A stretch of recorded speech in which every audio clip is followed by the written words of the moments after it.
Today on this episode, I'm here with my cup of coffee to give you all of the juicy details because today I'll be sharing with you the drama between the Nigerian government and Twitter.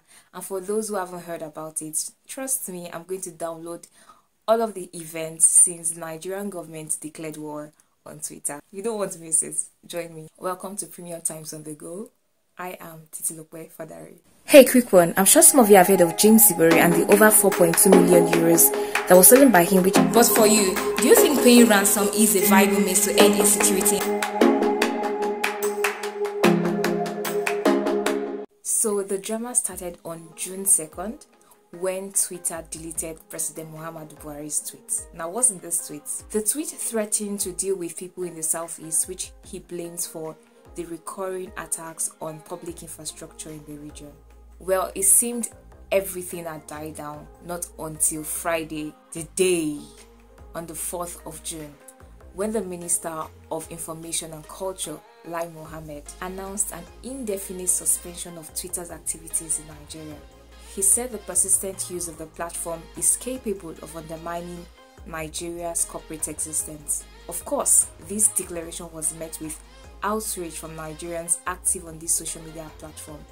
This recalled conversations that followed the introduction of the social media bill in the Senate seeking to regulate social media usage, which is suggested as a ploy to impede on freedom of speech and expression.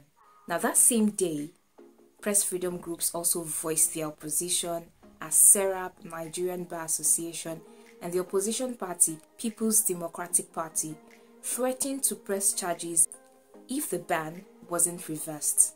By Saturday, June 5, telecommunications company complied with the order and stopped access as Nigerians woke up and noticed they had been shut out of Twitter. Nigerians resolved to bypass the ban by using virtual private networks to log into the app. Later that day, the Attorney General of the Federation, Abubakar Malami, announced the prosecution of anyone who flouts the order. Twitter in turn reacted to the ban, expressing deep concern and promised to return access to everyone shut out. So shortly after that, Nigeria's First Lady, Aisha Buhari, deactivated her Twitter account. Meanwhile, Seyi Makinde, governor of Oyo State, was the first among his counterparts to publicly oppose the censorship. The following day, June 6, the international community, the European Union, the United Kingdom, the United States, Ireland, and Canada, in a joint statement, opposed the ban, which they said passes a poor message to investors. On June 7, Kasala burst.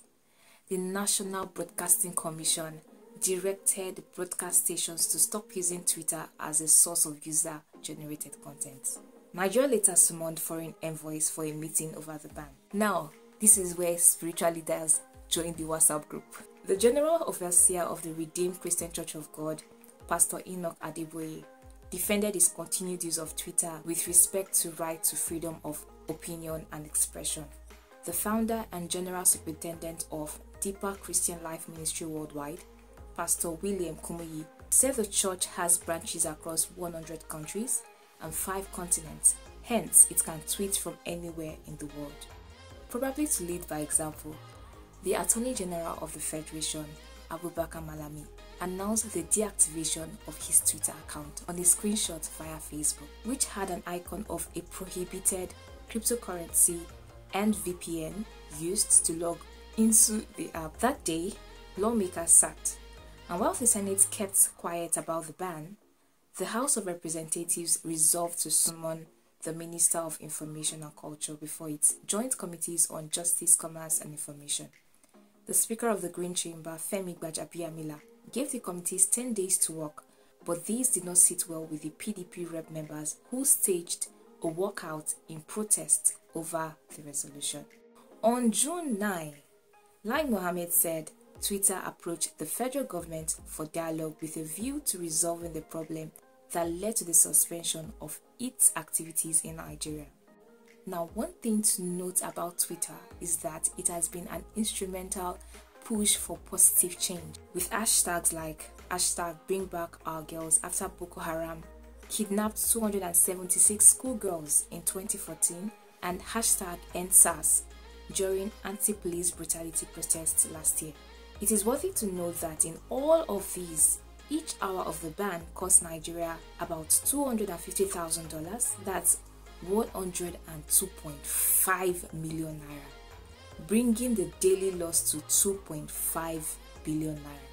This is according to NetBlocks, a watchdog organization that monitors cybersecurity governance of the internet. With all of this information, are you in support of the ban with the government or not? Let's know your thoughts in the comment section. This is Premium Times on the Go. I am Titilope Fadari.